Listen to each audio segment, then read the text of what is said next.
release a security patch to correct vulnerabilities that have been discovered since they released the operating system and it was installed on your computer. Okay.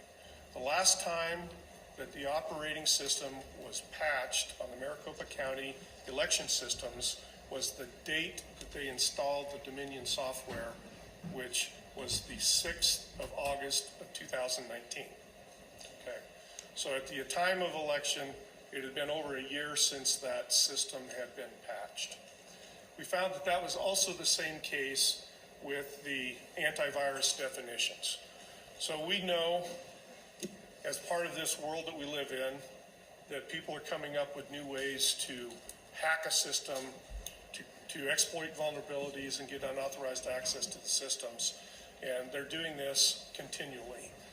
All major security vendors update their antivirus at least on a weekly basis to make sure that we can protect our systems from these newly originated vulnerabilities and exploits. The last time that the antivirus had been updated on the Maricopa County systems was the 6th of August, 2019. Now, Maricopa County did release a statement saying that if they had patched the operating system or if they had updated the antivirus, that would have invalidated the EAC certification for the voting system itself. Obviously, there are a couple of issues with this position. And the first one is that we are relying on a certification system that would impose obsolescence instead of security in the very act of trying to secure a voting system. That is nonsensical, and it should never occur. So if that is in fact the case, we need to take a very close look at what we're relying on to validate and certify these election systems and software to ensure that we're not certifying guaranteed obsolescence of the system. Now let's assume for a moment that what Maricopa County said was true, that they could not update those systems because of this certification issue.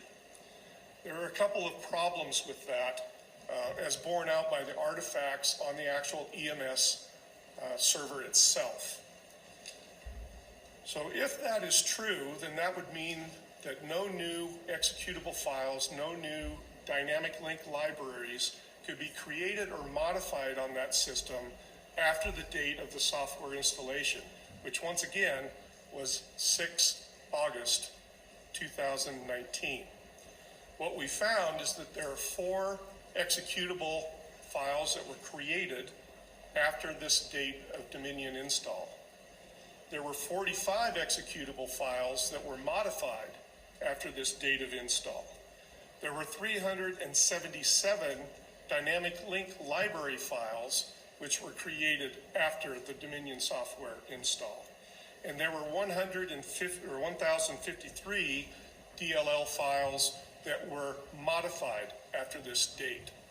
So if we assume that what the county represented is true, then in fact, that voting system would not have been certified at the time of the election.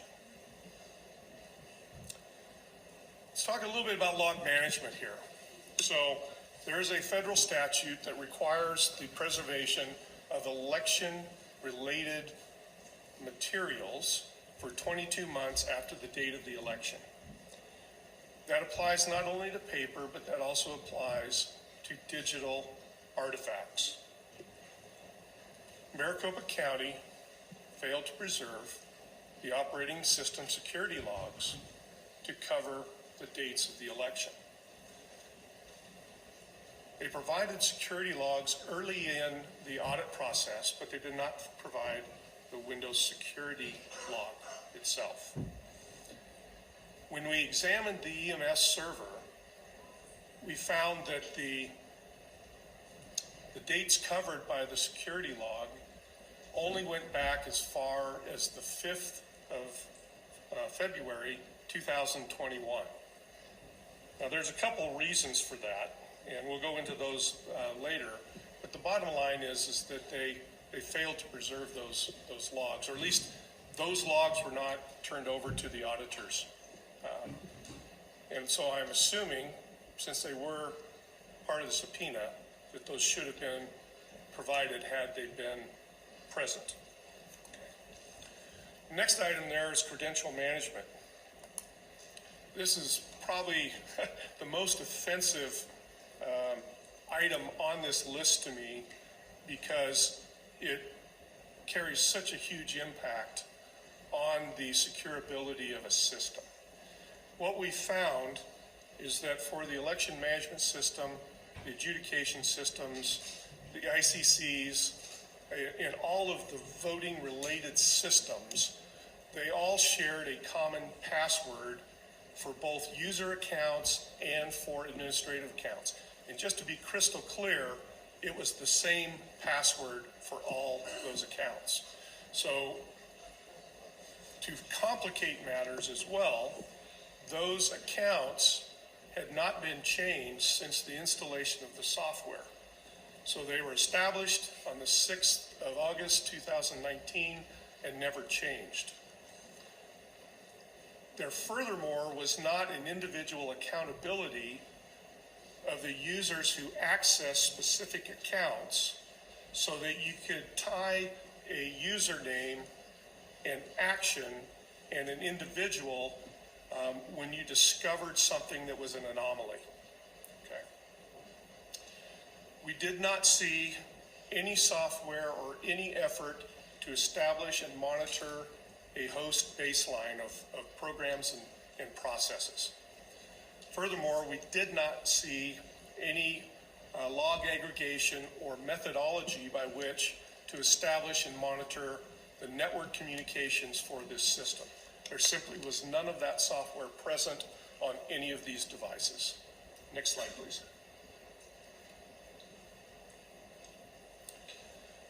We also saw and detected that there was a failure in hardware configuration within the voting system. Now, what you're seeing right here is the system, the acquisition photos for the system that was identified as the Adjudication 2 workstation. Okay. Now, you will see in that picture that there are 2 hard drives that came out of that system. It's not uncommon to have 2 hard drives in a system for data storage, et cetera, et cetera. However, both of those hard drives are bootable. Okay? So what that means is that you can boot from a hard drive that is not part of the election configuration and have access to the election network. Okay? Very important. Okay? It's clearly not an approved configuration. It was the only system that we found a dual boot situation. Now, to further complicate matters a little bit, and I'm not going to make judgment as to the legality of this or whether or not this deserves further action, is that on that second bootable hard drive, there appeared to be non-Maricopa County data. So let me define that a little bit. On that hard drive, there were Dominion databases that appeared to be, one, demonstration data, but also data that may have originated from Washington State and South Carolina.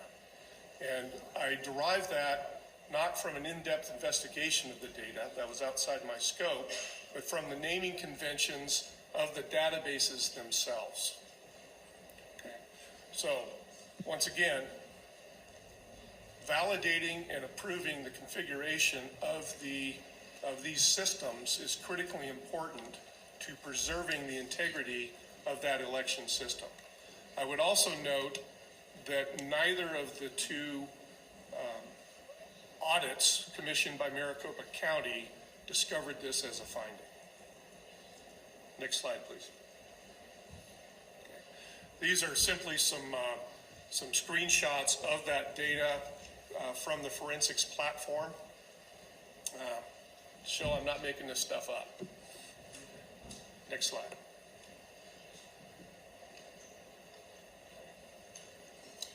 One of the challenges that we had was actually the accountability of deleted items. We talked about deleted items before, but let's be crystal clear about this. From the EMS, which is the Election Management System server, on the C drive, there were 865 directories and 85,673 election-related files deleted between 10/28 and 11/05/2020. Now, those files included S-logs, which are the logs that are created on the tabulating systems that record the vote. They included scanned images of ballots. You'll actually see a ballot there in the lower left. And they also included some log files. So what is difficult to determine is that I know they were deleted. What I don't have is any accountability or any ability to track from a evidence management perspective how those deleted files were treated and what happened to them if they were archived or not. Okay. I simply don't have any record of those files being hashed with an MD5 hash to preserve the integrity of the file, or where they ended up going. Next slide, please. One other item there is that there are a .dvd file, and those are actually the results of the election totals off of each tabulating device, and those were part of the deleted files that were removed from the EMS. From the EMS actually had 2 hard drives. Well, they had 6 hard drives configured into 2 logical drives. So the second logical drive was called the D drive, and that contained all of the election database, both historically and should have contained the information for this 2020 general election as well. You'll note that there were 9,571 directories and 1,064,746 election-related files deleted between the 1st of November 2020 and the 16th of March 2021. Okay. Once again, those same files, the S-logs, the DVDs, the actual scanned ballots. What you see there is a ballot that was deleted on the 1st of November that happens to be for one of the presidential candidates. Okay. Next slide. Maricopa County also utilized what are known as high-pro scanners, and these are very high-capacity, very large scanners. We found that there were significant amounts of deleted files on 3 of those. On the high-pro 1, there were 304 directories containing 59,387 files of election data that were deleted from the high-pro scanner 1 on 3 March 2021. Now, this becomes kind of important because part of our analysis was to look at the interaction of these scanners, these systems, and how data flowed. You'll notice that that's about a month and a half before they turned that over to us. Next slide. You see a significant amount of deletion on high-pro 3 on that same date. 1,061 directories, 196,463 files containing election data deleted on that particular date, on 3 March as well. Next slide. And on high-pro 4, you see the same high volume of deletions on the 3rd of March. Now, once again, this may be part of a normal process with how they handle votes, but the timing of this becomes a bit suspect, as well as the fact that we didn't see these deletions on high-pro number 2. And once again, I don't have a chain of custody for what happened to these votes after they were deleted. It may be a plausible explanation, I simply don't know at this point. Okay, next slide. Let's talk about the failure to preserve the operating system logs. As I explained earlier, the earliest time frame that was covered by the EMS logs, security logs, was 5 February 2021. That clearly does not cover the election time period. Now, there's a very good reason why it didn't. And if you go down to that last bullet there, you'll see there were 3 distinct time periods in which log entries were overwritten. And let me explain how the log entries work a little bit. So on the EMS, there's a user-defined setting that you can define how much quantity of logs are retained before they get overwritten. Okay, in this particular case, the EMS security log setting was set to 20 megabytes of data. So the Windows operating system will preserve all the security logged entries up until the point at which it reaches 20 megabytes of data. At that point, it starts following a first in, last out approach to log retention. So as you create a new entry, an older entry is deleted and overwritten inside of that log file. Now, first and foremost, we need to remember that we do have that 22-month federal mandate. So it's clear that at least what existed on the EMS when we received it as part of this audit, we did not have the time period covered by that federal mandate as it was supposed to be covered. That security log was not turned over as part of any other documents that we have by Maricopa County. So I'm going to assume at this point that it's not available for us to look at, or else they would have turned that over to us. Now, if you look at that last bullet, that first in, first out approach all of a sudden becomes readily apparent as to what happened on these distinct dates. So on each of these dates, an individual executed a script, and that script repeatedly looked for a blank password for all of the accounts on the system. Depending on the system, there were only about 16 accounts that were present on a given system. Okay? So this script was run multiple times. On 2/11, 462 log entries were overwritten by this script. On the 3rd of March, 37,686 log entries were overwritten by this same script. On the 12th, which is the day before we received the system, there were 330 log entries overwritten by that script. Now, the challenge here is that I know that this occurred. I know which account did it. It was the EMS admin account.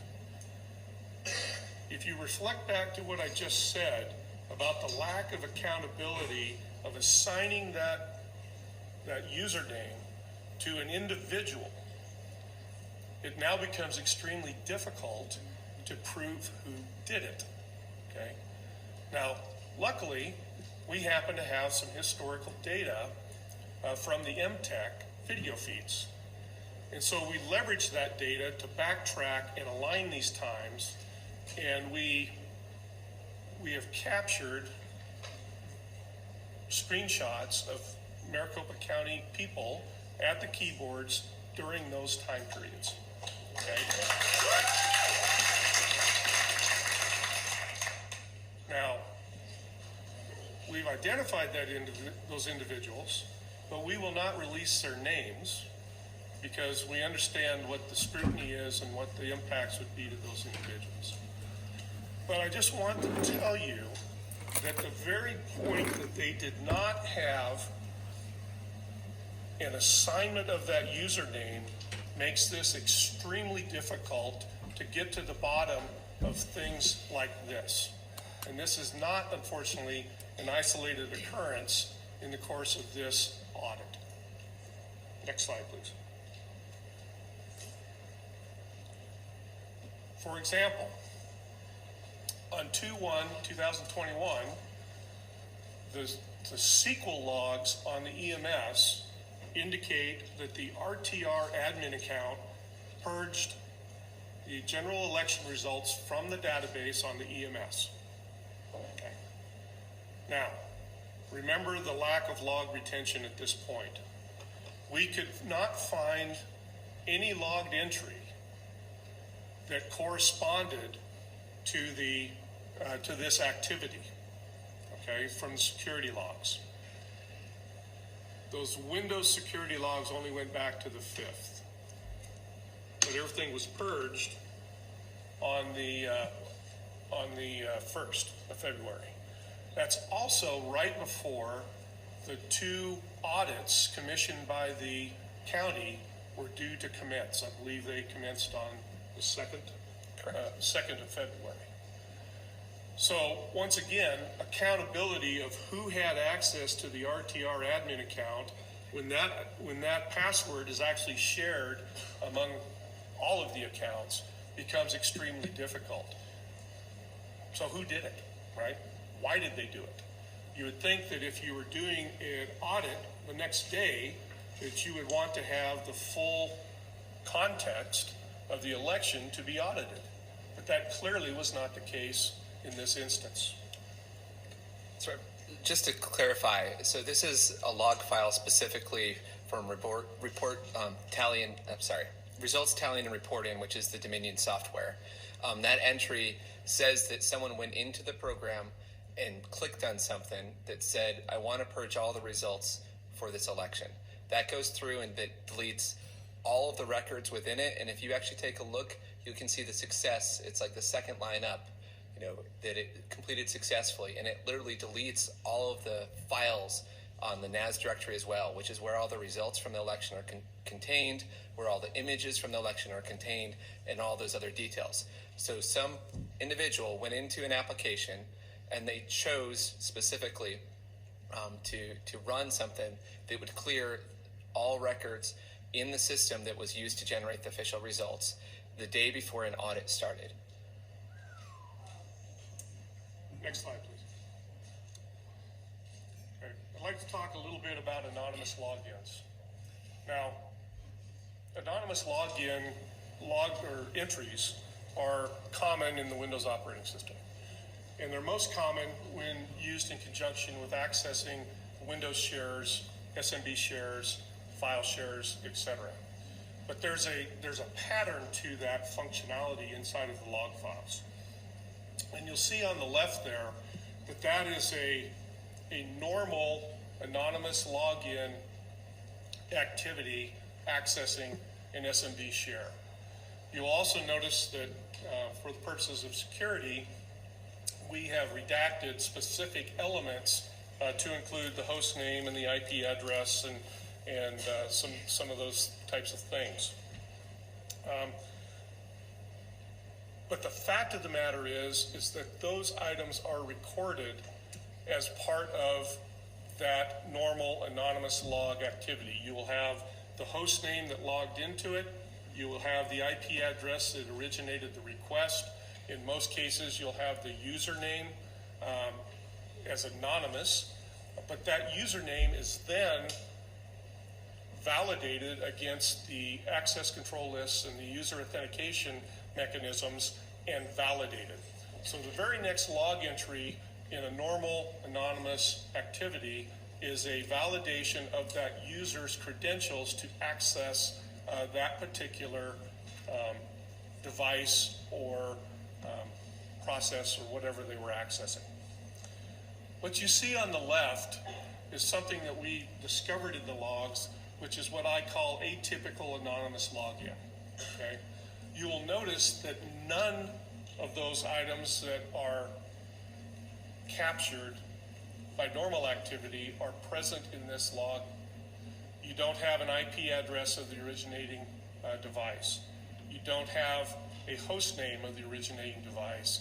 And furthermore, when I look at these in context of the actual security log itself, there is no validation of a user's credentials immediately following this. There are hundreds of these types of anonymous logins in the security logs that we do have.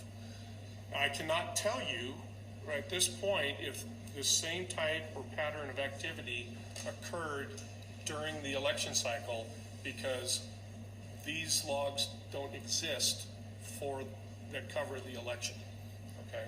But I can tell you that without access to that router data and the network data, I cannot validate whether or not these were legitimate accesses. You'll notice that it is a login type 3, so it was a remote access. I cannot tell if this is a legitimate access or an unauthorized access at this time. Next slide, please. So we also took a look at what happened when the EMS was booted up. And let me walk through the methodology here to kind of assuage everybody's concerns. So within the, when we actually imaged all these processes and these systems, by the way, we imaged 770 devices and we gathered over 114 terabytes of original forensics data, okay? And we preserved that in a forensics image file that I could then leverage without fear of modifying or changing anything on the original device. So we took that image file and we turned that into a virtual machine. I created a enclave that I could boot that virtual machine